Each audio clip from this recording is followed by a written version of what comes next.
Assalamu alaikum guys, welcome to my YouTube channel Legal Hub. Today the topic is special cases in the law of inheritance. ठीक है, अब law of inheritance के कुछ special cases हैं, अब हम वो डिस्कस करेंगे।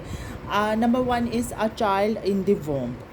ठीक है, जो माँ की वोम में जो बच्चा है उसके लिए क्या जो है वो उस केस में ये एक स्पेशल केस है, तो इसमें इनहेरिटेंस जो है वो क्या कहता है। नंबर 1 वो कहते हैं a child in the womb of the mother at time of father's death is entitled to inherit. ठीक है, फादर के डेथ के टाइम पे अगर जो चाइल्ड था वो माँ की आगोश में था, मतलब माँ के पेट में था, उसकी वॉम्ब में था, तो जो वो इंटाइटल्ड है इनहेरिटेंस का। A share in the inheritance has to be reserved for him. Inheritance का शेयर इसके लिए रिजर्व हो जाएगा। Different opinions about period during with such child must be born after death of propositus. Different अब इस पर opinions हैं कि उस प्रेपोजिटस की डेथ के बाद वो चाइल्ड पैदा होता है तो उसका क्या राइट होगा या उसका वो कितना शेयर मिलेगा। अब कहते हैं for 2 years after death of propositus right of inheritance continues. ठीक है, अब उसकी डेथ के 2 साल के बाद राइट ऑफ इनहेरिटेंस तब तक कंटिन्यू रहता है। If child was born within 6 months of the death of property, अगर he would succeed to inherit, अगर चाइल्ड उसकी डेथ के 6 month पेपोजिटस की डेथ के 6 माह के अंदर पैदा हो गया, 6 माह के अंदर, तो वो इनहेरिटेंस जो है वो सक्सीड करेगा। If child was born after 6 months of the death of propositus, अगर वो 6 month के बाद पैदा होता है प्रेपोजिटस की डेथ के 6 month के बाद, and separation of parents was by divorce, और उनकी डाइवोर्स हो गई हुई थी, सेपरेशन हो गई थी। ठीक है, माँ बाप की बिफोर द डेथ के पहले ही। ठीक है, अब देखो वो जो दोनों पेरेंट्स थे उसके उनकी डेथ के पहले ही डाइवोर्स हो गई थी, और जो और फिर वो उस पेपोजिटस की डेथ हो गई और 6 माह के बाद जो है वो बच्चा पैदा हुआ, वो चाइल्ड इनहेरिट नहीं करेगा। ठीक है, अनलेस अदर हेयर्स एंड जब ताहम ये कि जो दूसरे हेयर्स हैं वो एक्नॉलेज करे इस बात को कि जो मदर थी वो प्रेग्नेंट थी, जब वो अपने शोहर से सेपरेट हुई तो वो उस टाइम प्रेग्नेंट थी। अगर ये गवाही दे दी जाती है तो फिर जो है वो इनहेरिट करेगा। If child is born at completion of 6 months he does inherit, अगर 6 माह के अंदर जो चाइल्ड जो है वो पैदा हो जाता है तो वो इनहेरिट करेगा। ठीक है, उसके बाद है a child in the womb might belong to the following categories: those who totally exclude the other heirs, ठीक है, those who partially exclude the other heirs, those who participate in the inheritance with other heirs. ठीक है, अब ये 3 points हैं। अब number 1 पे वो आ जाता है जो टोटली एक्सक्लूड करते हैं। If he can totally exclude other hairs, जैसे कि बेटा है, सन है, अदर हेयर्स कौन से होंगे, भाई होगा उस प्रेपोजिटस का, ठीक है, उसकी बहन होगी यानी फुप्पी, बच्चे की फुप्पी, और पैटर्नल अंकल्स ऑफ डिसीज़। ठीक है, और डिसीज़ के पैटर्नल अंकल्स।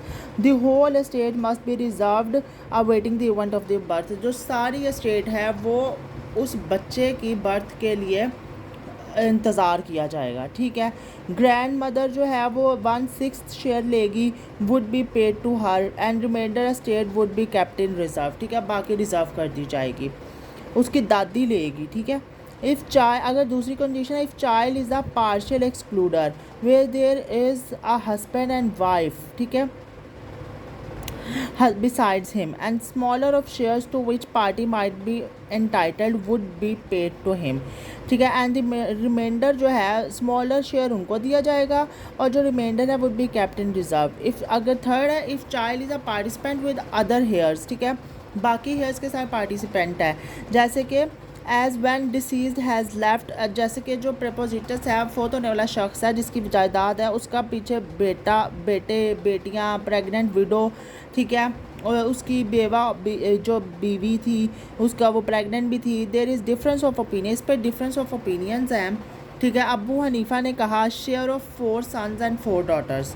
ठीक है, शेयर ऑफ, अब इमाम मोहम्मद कहते हैं share of 3 daughters when which ever is greater should be reserved. उसके बाद आ जाता है अबू यूसुफ ने क्या कहा कि शेयर ऑफ वन सन और one daughter which ever is greater should be reserved. अगर चाइल्ड जो है वो डेड पैदा होता है तो वही वुड नॉट इनहेरिट। अब इसके ऊपर भी है कि बच्चा क्या जैसे पैदा होता है, अगर वो मर जाता है उसकी क्या conditions. According to Al Sirajiyyah, the life of the child is to be determined as following. The way of knowing the life of the child at the time of its birth. ठीक है, कि देखना है कि जब वो पैदा होता है तो वो किस तरह पैदा हुआ था।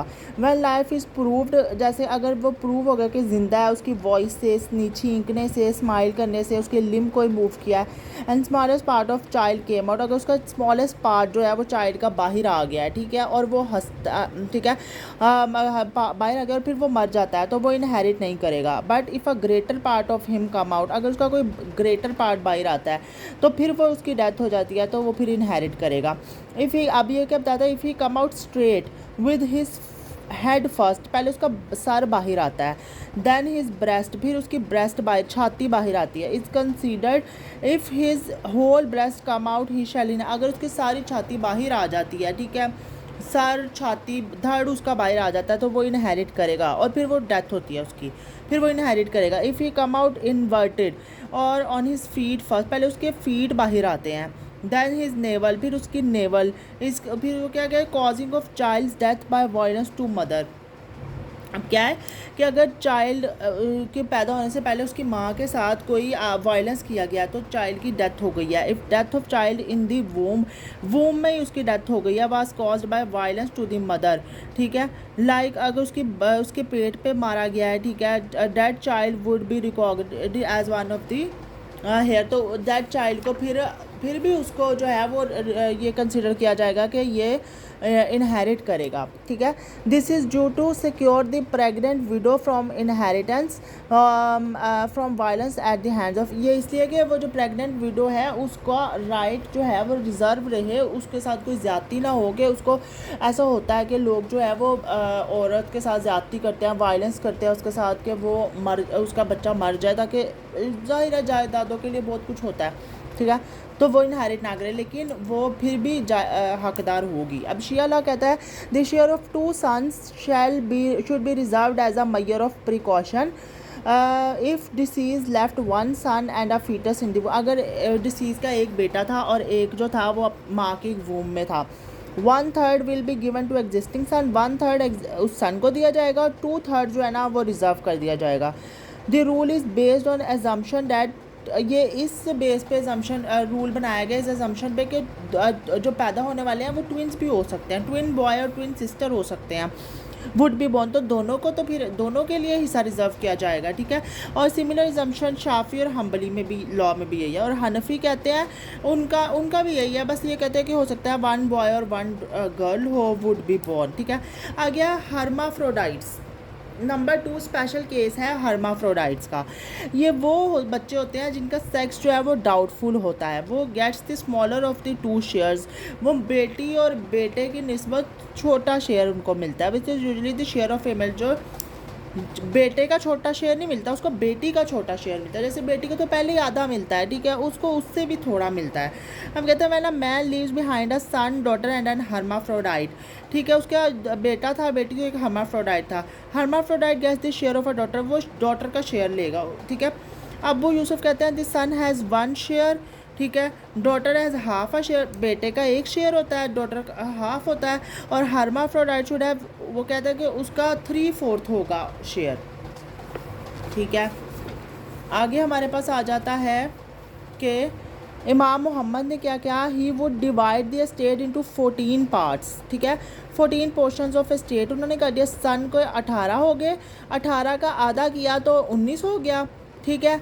अब उन्होंने क्या, इन दोनों को प्लस करके इनका जो बनेगा उस टोटल उसको डिवाइड कर दो 2 पे, ठीक है। अब क्या कहता है, settled by dividing into half the sum of 2 portions, इन 2 पोर्शंस के 18 और 19, ठीक है, 18 और 19 ये सन का, ये डॉटर का है, वो कहता है इनके सम को डिवाइड कर 20, सम इनका 27 हो गया, डिवाइड कर दो 2 पे, तो क्या बना 13, तो शेयर होगा हर्माफ्रोडाइट का 13, ठीक हो गया।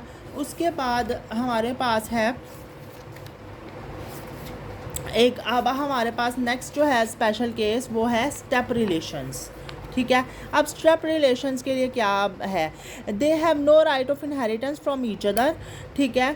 देर is no tie of consanguinity between them, step son and a step mother are not heirs to one an other. ठीक हो गया।